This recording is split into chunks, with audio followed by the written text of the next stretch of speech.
Olá, povo de Deus, a paz do Senhor Jesus. Quero que você, neste momento, use os minutos que serão esse vídeo para a sua edificação.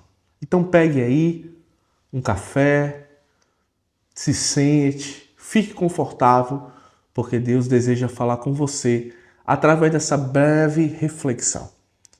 Quando Deus fecha a boca do inimigo? Nós estamos em Salmos, capítulo ou número 124, a partir do versículo 6, que diz assim: Bendito o Senhor, que não nos deu por presa aos dentes deles. Você já teve a sensação de que estava prestes a ser destruído? Como se as circunstâncias estivessem te cercando, como se as pessoas, problemas ou até pensamentos fossem como dentes, presas, afiadas para te devorar? Tem dias em que parece que você não vai conseguir escapar, não é verdade? O problema, ele é maior. A pressão, ela é maior. O medo é maior.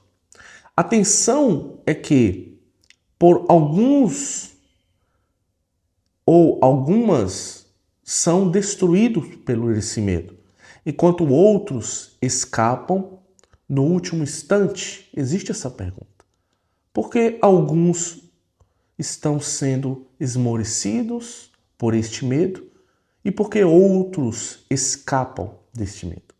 A Bíblia, ela nos revela uma verdade poderosa sobre esse texto do capítulo de número 124, do versículo 6. O salmista, ele declara algo extraordinário. Não que o inimigo exista, porque ele existe, ele é real, mas que Deus nunca permitiu e nunca permitirá que ele vença sobre nós. Hoje nós vamos entender, você vai entender através deste vídeo o que significa uma vida onde Deus fecha a boca do inimigo. O Salmo de número 124 é um cântico de romagem. O que seria isso? Quando o povo de Israel, quando as tribos israelitas, quando os judeus iriam adorar ao Senhor no templo, eles iam em caravanas. Isso era mais seguro, eles andarem todos juntos. Então, é claro, como grandes amigos e irmãos familiares, quando se juntavam, é claro que eles tinham sempre um cântico para declarar ao Senhor enquanto não chegava no momento principal da adoração, que seria o templo, né? O templo em Jerusalém. Então, eles usavam o Salmo de número 124 para cantar nessas romagens, né? Nessas viagens que duravam dias até a chegada do templo principal. E este Salmo de número 124, ele é atribuído ao grande rei Davi. Era cantado pelo povo de Israel enquanto subia a Jerusalém. Este salmo descreve o livramento coletivo, momento em que Israel esteve à beira da destruição. O texto, ele usa alguns símbolos como inimigos furiosos, águas que quase nos afogam, armadilhas preparadas, mas o foco não está no perigo que o mundo ele coloca em cima dos escolhidos de Deus, mas está no poderoso livramento que vem da parte de Deus. O versículo de número 6 é um versículo que ele grita em gratidão ao Senhor. Ele diz assim: nós quase fomos devorados, mas Deus não deixou. E existem algumas verdades que eu queria compartilhar com vocês em alguns minutos que podem e que irão servir de edificação para a sua vida. E a primeira verdade é: o inimigo, ele é real, mas nunca ditará o ponto final em sua vida. É claro que nós entendemos que o inimigo é real e o texto, na frase que está assim, que não nos deu por presa aos dentes deles. O salmista sabia que os seus inimigos o comparava com animais ferozes. Se você olhar aqueles vídeos de savanas, vídeo do grande leão, de guepardos, leopardos, você sabe que os grandes predadores, eles sempre têm armas, e armas poderosas, né, que os auxilia para a caçada. Isso faz nos entender que os inimigos sim são reais e poderosos. Os inimigos sim são fortes, são eficazes, são viris, mas essa força, essa determinação que os inimigos têm contra nós, elas são barradas pelo poder, pela ordem e pela soberania do nosso Deus. Então, a gente ter este entendimento que, sim, os nossos inimigos são reais, eles têm armas reais, eles são poderosos, sim, é uma verdade que precisamos entender, mas que isso não deve gerar medo em nós, pois o nosso Pai Celestial está sempre conosco, glória a Deus. Ele está sempre nos guardando, nos vigiando. E quando a gente observa a primeira epístola de Pedro, a partir do versículo 8 do capítulo 5, Pedro diz assim, o diabo, quer dizer o quê? O inimigo, anda em nosso derredor como um leão que ruge. E ele completa dizendo, ele está ao nosso derredor, procurando, caçando ferozmente. Quando a gente observa aqueles vídeos, não é, de leões, nós conseguimos ver o poderio de um leão. A espreita atentamente atrás da sua presa e dificilmente a sua presa irá escapar. E Pedro, ele sabe que Satanás, ele é assim. Ele brama como leão, ele ruge como leão, ele baba como leão, ele cheira, ele fareja como leão. Mas é por causa da graça de Deus e da infinitude das suas misericórdias, este leão, ele não pode nos tragar, ele não pode fazer dano nenhum em nós, porque o Senhor não permite. E se o Senhor permitir, é por uma edificação muito maior, é por uma bênção muito maior. Ignorar o inimigo não te protege, te expõe. Olha que frase impressionante. Muitos de nós, muitos cristãos, ignoram o fato do poderio do inimigo. Vivem como se os inimigos não fossem reais.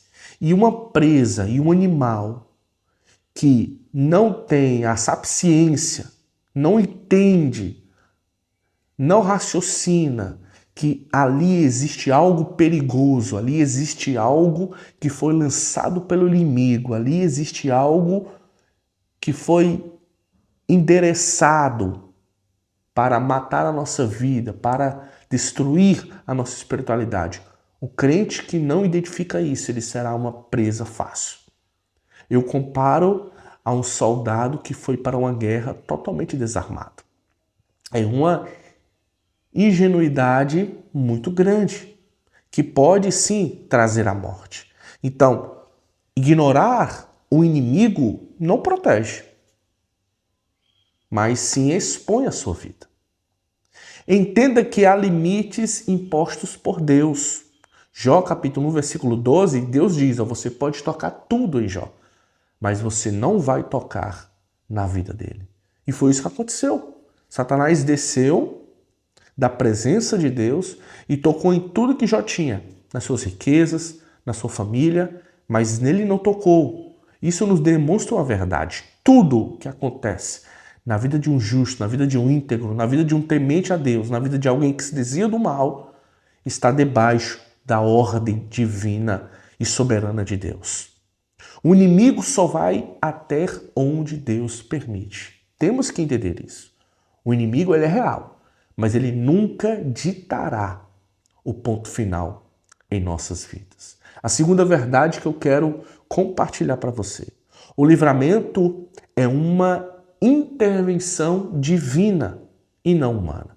Muitos de nós acreditamos e depositamos a nossa fé, a nossa confiança, a nossa devoção em ações humanas. Nós depositamos em presidentes, em governadores, em senadores, em prefeitos, no governo, na economia, mas nenhuma dessas organizações, nenhuma dessas entidades tem a capacidade de nos livrar em momentos maus, tem a capacidade de nos transportar de uma situação ruim para uma situação boa em milésimos de segundo. O nosso único livramento, a nossa única proteção, o nosso único escudo e broquel forte é o Senhor Jesus. É o nosso Deus. Então precisamos entender que o livramento é uma intervenção divina. Se não fosse o Senhor, olha aí o que ele diz. Ele fala assim, no versículo de número 6, o versículo que nós estamos aqui refletindo, não nos deu. Então, quem poderia nos entregar aos nossos inimigos? O Senhor. Quem poderia abrir mão da nossa vida e assim Satanás ter toda a liberdade para fazer o que ele quer? O Senhor. Mas ele não faz isso.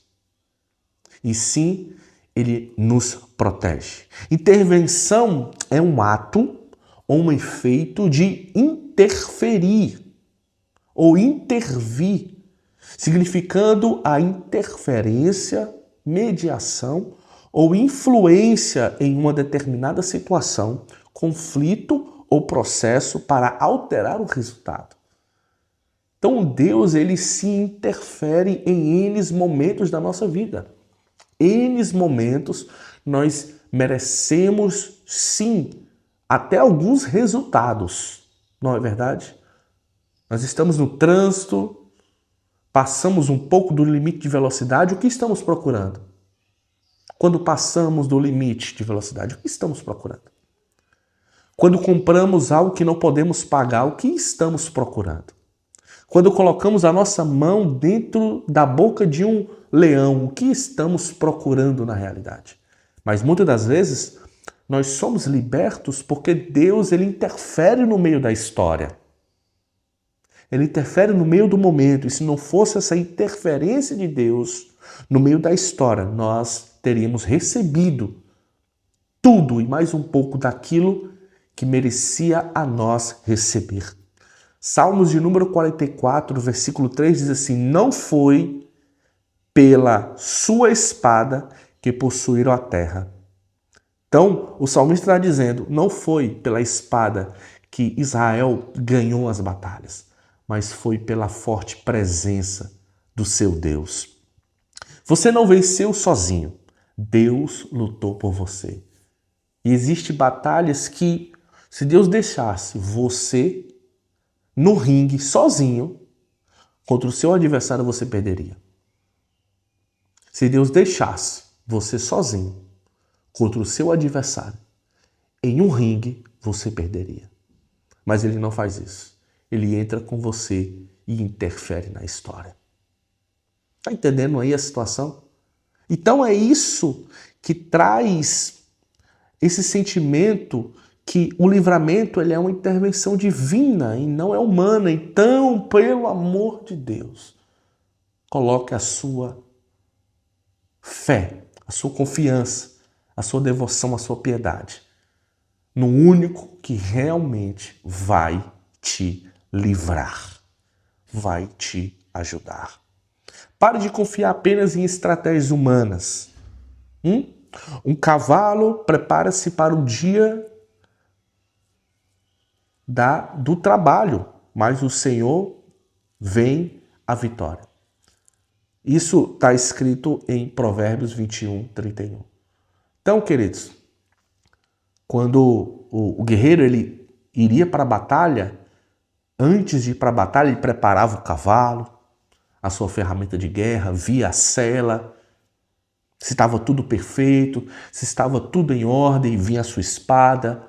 dava uma olhada na sua armadura, no seu escudo, dava uma olhada no seu equipamento, mas ele sabia que o resultado final não dependia de nada disso, mas dependia da forte mão do Senhor. É isso que a gente precisa entender. É isso que a gente precisa entender. E em terceiro, queridos, para terminar, e desde já, se você ficou até aqui, se considere um vencedor. E com certeza você vai sair diferente através desse vídeo. Terceira verdade. A gratidão é a resposta de quem entende o livramento de Deus. Finalzinho, ou melhor, o comecinho do verso de número 6 do número 124 dos Salmos. Bendito o Senhor. Bendito é o Senhor. Olha, entenda, reconheça publicamente o que Deus fez. Salmo de número 103, versículo 2 diz assim: não te esqueças de nenhum dos seus benefícios. Eu acho que é uma tragédia um crente que recebe por dia dezenas e dezenas de livramentos, que coleciona vitórias, coleciona lutas, mas também coleciona vitórias, não ser um crente grato a Deus. Não ser um crente que notifica as pessoas aquilo que Deus fez, aquilo que Deus faz. Adore mesmo depois da batalha. Mesmo depois da batalha. A vitória precisa virar adoração. Quem não lembra, não valoriza. É por isso que o Salmo 103, versículo 2, ele diz, né? Eu não posso esquecer. Porque quando a gente deixa que o livramento de Deus ele seja esquecido, de alguma maneira nós vamos desvalorizá-lo. Ele não será mais algo que possamos bater as palmas. Não será mais. Será algo normal e virará algo banalizado. É por isso que precisamos lembrar. E eu peço que você lembre. Porque se você lembrar, você vai tornar-se a ser grato novamente. Você vai retornar a ser uma alma grata novamente. E a gratidão é a resposta de quem compreende, de quem entende que foi salvo, de quem entende que foi liberto. Transforme livramentos em testemunho. Na nossa geração não está faltando pregadores. Nós temos diversos pregadores e glória a Deus por isso. Em cada esquina há pregadores. Mas será que em cada esquina há testemunhas? Há testemunhos? Já parou para pensar nisso? Pregação nós temos várias. Nós temos vários pregadores. Pregadores de renome, pregadores que andam o país inteiro, pregadores que andam o mundo inteiro. Mas nós temos pouquíssimos contadores de testemunhos. Será que é porque Deus parou?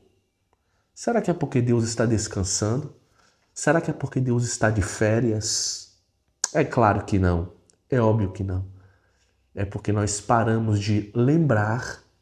E quando nós não lembramos, nós não somos gratos. E quando nós não somos gratos, nós não testemunhamos. Entende isso? Então nós precisamos testemunhar.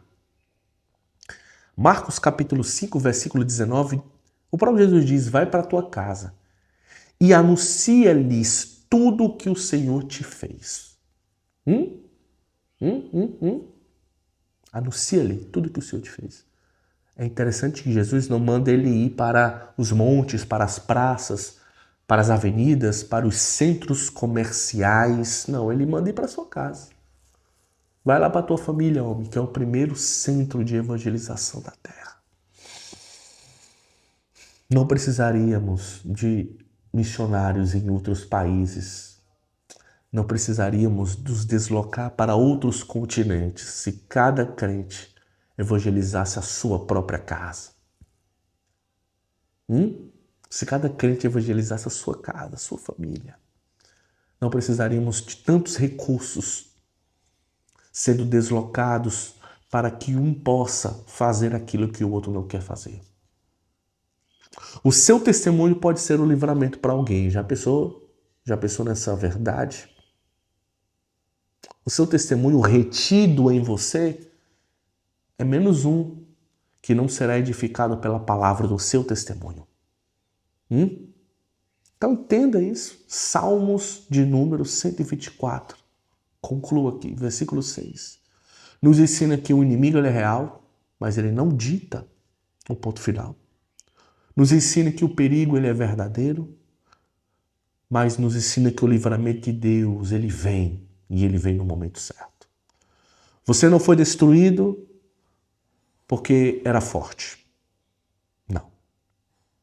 Mas porque Deus não permitiu.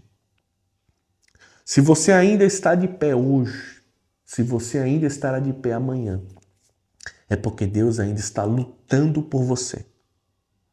Talvez você não se sinta cercado, como se estivesse a um passo de ser devorado.